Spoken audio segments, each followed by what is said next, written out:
Hi friends, welcome to serial அரங்கம். இந்த வாரத்துலேருந்து புது சீரியல் ஒன்று வந்திருக்கு. என்னன்னு சொல்லிட்டு பார்த்தீங்கன்னா, காதல் காதல் காதல் எல்லா ஸ்டாரிங் எல்லாருமே வந்து நம்மளுக்கு பழக்கப்பட்ட முகங்கள் தான். புது முகங்களும் இருக்குது. அதில் முக்கியமான கேரக்டர் யாருன்னு பார்த்தீங்கன்னா, நம்ம பாகியலட்சுமி சுசித்ரா. இந்த சீரியலில் அவங்களுக்கு என்ன பேர், இது எந்த மாதிரியான ஸ்டோரி பார்த்தலாமா? வாங்க. கதைக்குள்ளே போகிறதுக்கு முன்னாடி நம்ம சேனலை நீங்கள் இப்போ தான் ஃபஸ்ட் டைம் பார்க்குறீங்கன்ற மாதிரி இருந்தால் சேனலுக்கு ஒரு லைக் கொடுத்துக்கோங்க. இந்த புது சீரியல் உங்களுக்கு பிடிச்சிருந்தா இந்த வீடியோக்கு ஒரு லைக் கொடுங்க. ஒரு பணக்கார ஃபேமிலி. அதில் வந்து குடும்பத் தலைவர் யாருன்னு பார்த்தீங்கன்னா கரிகாலன். அவங்களோட அம்மா வந்து இருக்காங்க. அம்மா யார், வேற யார், நம்மளோட ஈஸ்வரி பாட்டி தான். அதுக்கப்புறம் அவங்களோட தங்கை ஒருத்தவங்க இருக்காங்க, தங்கையோட பொண்ணும் இருக்காங்க. சரி, ஓகே, ஃபேமிலிக்கு வரலாம். கரிகாலனோட ஒய்ஃப் வந்து சரண்யா, சரிங்களா? அதாவது நம்மளுக்கு பழக்கப்பட்ட நம்மளுடைய பாக்யா. இவங்க ரெண்டு பேருக்கும் வந்து பார்த்தீங்கன்னா 3 பசங்க, ஆதவன், அர்ஜுன், கார்த்திக். அதில் ஆதவன் வந்து பார்த்தீங்கன்னா பயங்கரமான பக்திமான், பயங்கர நேர்மையான பிள்ளை. அதாவது வீட்டுக்கு நல்ல பிள்ளை, ஊருக்கு செல்ல பிள்ளை அப்படின்ற மாதிரி வந்து பார்த்தா அப்பா அம்மா பேச்சை தட்டாத பிள்ளை, முக்கியமாக அப்பா பேச்சை தட்டாத பிள்ளை. அப்பா வந்து ரொம்ப ரொம்ப ஸ்ட்ரிக்ட்டு. காதல் அப்படின்ற வார்த்தையை கேட்டாவே காது முடிக்கிற அப்பா. அதே மாதிரி தான் சொல்கிறத தான் பசங்க வந்து கேட்கணும் அப்படின்னு சொல்லிட்டு ஒரு ஸ்ட்ரிக்டான அப்பா. தன் பையன் என்ன சொன்னாலும் ஆமாம், கரிகாலம் சொல்கிறது தான் கரெக்டு, அப்பா சொல்கிறத கேளு அப்படின்னு சொல்கிற பாட்டி. கிட்டத்தட்ட கோபியோட அம்மா மாதிரி தான் வச்சுக்கோங்களேன். கோபி என்ன பண்ணாலும் கரெக்டுன்றாங்கல்ல, அந்த மாதிரியான ஒரு அம்மா தான். பார்க்கலாம் கரிகாலன் எப்படிப்பட்ட கேரக்டர்னு சொல்லிட்டு. அப்புறம் கரிகாலனுக்கு வந்து ஒரு தங்கை வந்திருக்காங்க. அவங்களோட பொண்ணுக்கு வந்து மேரேஜ் வந்து ஃபிக்ஸ் பண்ணியிருக்காங்க. மாப்பிள்ளை வந்து ஃபாரின் மாப்பிள்ளை, சரிங்களா? அந்த பொண்ணோட கேரக்டர் வந்து யாருன்னு பார்த்தீங்கன்னா கங்கா கேரக்டர் பண்ணாங்க இல்லையா, மகாநதியில். அவங்க வந்து பண்ணுறாங்க. ஸோ இவங்கெல்லாம் தான் இந்த ஃபேமிலி. இதில் வந்து பார்த்தா ஆதவன் கேரக்டர் பற்றி நம்ம வந்து சொல்லியாச்சு. அப்பா பேச்சை தட்டாத பிள்ளை அப்படின்னு சொல்லிட்டு. அப்போ மற்ற 2 பசங்க எப்படி இருப்பாங்க? மற்ற 2 பசங்களும் வந்து பார்த்தீங்கன்னா அம்மா பிள்ளை. அதாவது லேட்டாக எழுந்து ஜாலியாக லைஃப்பை லீட் பண்ணுற பசங்க. அதில் ஒருத்தவங்க வந்து பார்த்திங்கன்னா 2வது பையன் அர்ஜுன். அவங்க வந்து படிச்சுட்டு ஐடியில் வேலையில் இருக்காங்க. 3வது பையன் கார்த்திக் வந்து காலேஜ் படிச்சுட்டு இருக்காங்க. இப்போ வந்து பார்த்திங்கன்னா ஆதவன் எப்படின்னா காலையில் எழுந்து விடிய காலம்பரை எடுத்து சூரிய நமஸ்காரம் பண்ணிவிட்டு சாமியெல்லாம் கும்பிட்டுட்டு சாப்பிட்ற மாதிரி. ஆனால் இவங்க வந்து பார்த்திங்கன்னா அப்பா வந்து திட்டுவாருன்னு சொல்லிட்டு அம்மா வந்து எழுப்புனா தான் எழும்புற மாதிரியான அந்த 2 பசங்க, ஓகேங்களா? இப்போ வந்து பார்த்தா நம்ம சரண்யா கேரக்டருக்கு வருவோம். எப்படி கொண்டு வந்திருக்காங்கன்னு சொல்லிட்டு பார்த்தா வீட்டை நிர்வாகம் பண்ணிட்டு அதே மாதிரி சமையல் கட்டில் இருக்கிற ஒரு கேரக்டராக தான் இப்போதைக்கு கொண்டு வந்திருக்காங்க. அதில் ஆனால் இல்லை ஒரு டிஃப்ரென்ஸ் காட்டியிருக்காங்க. என்னன்னு சொல்லிட்டு பார்த்தீங்கன்னா, என்னதான் புருஷன் வந்து ஸ்ட்ரிக்டாக இருந்தாலும், பெரிய ஃபேமிலியில் வந்து இருந்தாலுமே, பணக்கார ஃபேமிலியாக இருந்தாலும், பொண்ணுங்க கல்யாணம் ஆகிட்டு வீட்டோட ஹவுஸ் ஒய்ஃபாக இருக்கக்கூடாது. தங்களோட தேவைகளுக்கு வந்து தங்களால் முடிஞ்சதை வந்து சம்பாதிக்கணும் அப்படின்ற மாதிரியான ஒரு கேரக்டர் தான். அதுக்கு வந்து இவங்க பார்த்தீங்கன்னா ஊறுகாய், வத்தல், மசாலா பொடி இதெல்லாம் சேல்ஸ் பண்ணுற மாதிரி காட்டுறாங்க.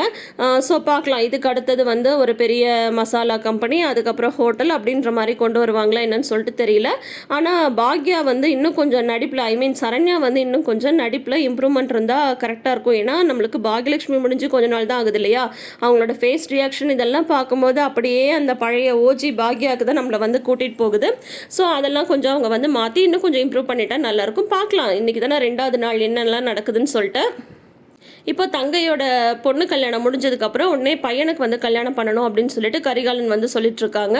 அவரோட ஃப்ரெண்டோட பொண்ணையே வந்து வைஷ்ணவி, அவங்க வந்து பிஸ்னஸ் பண்ணிட்டு இருக்காங்க சொந்தமாக. அந்த பொண்ணை வந்து பேசி முடிக்கலான்னு முடிவு பண்ணும்போது பொண்ணோட ஃபோட்டோ வந்து காட்டுறாங்க. வீட்டில் இருக்க எல்லாருக்கும் பிடிக்குது. ஆதவனை கூப்பிட்டு காட்டும்போது நான் பொண்ணே பார்க்க தேவையில்லை, நீங்கள் முடிவு பண்ணால் எனக்கு ஓகே தான்ப்பா அப்படின்னு சொன்னது ஒரே புகழ்ச்சி தான்.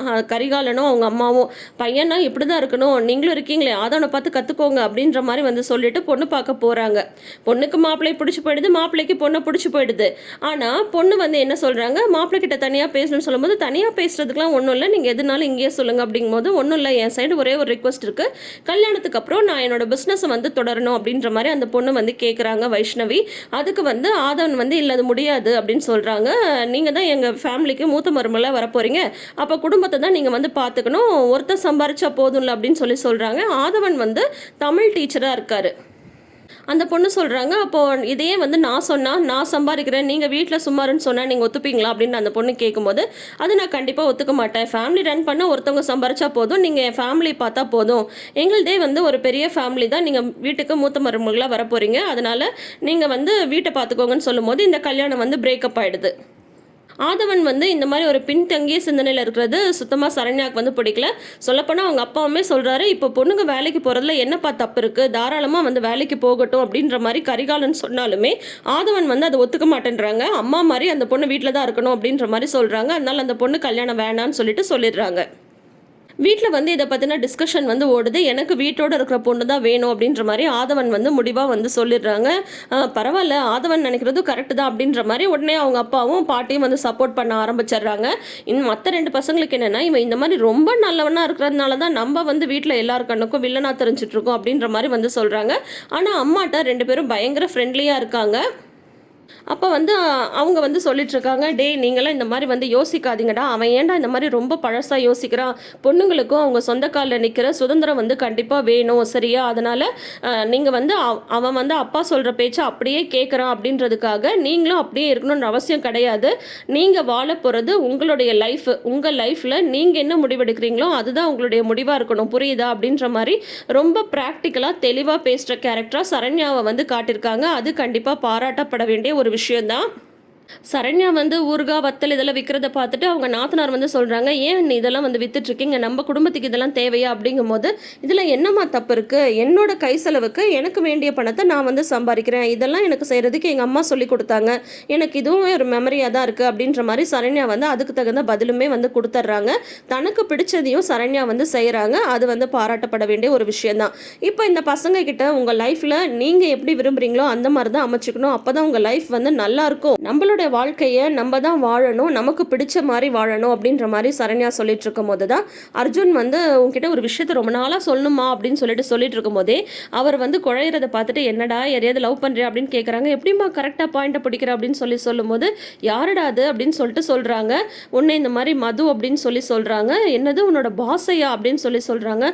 ஆமாம்மா அப்படின்றாங்க. சரி இந்த விஷயத்தை நீ முதல்ல பாஸ்ட்டு சொன்னியா அப்படின்னு சொல்லி கேட்கும்போது, இன்னும் இல்லைன்றாங்க. முதல்ல அதை செய்டா, முதல்ல அவளுக்கு வந்து உன்னை பிடிச்சிருக்கான்னு சொல்லிட்டு தெரியணும்ல, சீக்கிரமாக போய் உன்னோட காதலை வந்து மது கிட்ட சொல்லு சரியா அப்படிங்கும்போது, அம்மா மதுவும் என்னை வந்து லவ் பண்ணுறா அப்படின்ற மாதிரி தான், என் கல்யாணத்துக்கு நீ தான் ஹெல்ப் பண்ணணும் அப்படின்னாது, இதெல்லாம் நீ சொல்லணுமாடா, கண்டிப்பாக அப்பாட்ட பேசி இந்த கல்யாணத்தை நான் வந்து நடத்தி வைக்கிறேன், ஆனால் முதல்ல அந்த பொண்ணோட விருப்பம் ரொம்ப ரொம்ப முக்கியம், அதனால் அந்த பொண்ணுக்கிட்ட போய் உன்னோட விருப்பத்தை சொல்லு அப்படின்ற மாதிரி சொல்கிறாங்க சரண்யா. சரின்ட்டு இவரும் அடுத்த நாள் வந்து ஆஃபீஸ்க்கு வந்து போகிறாங்க.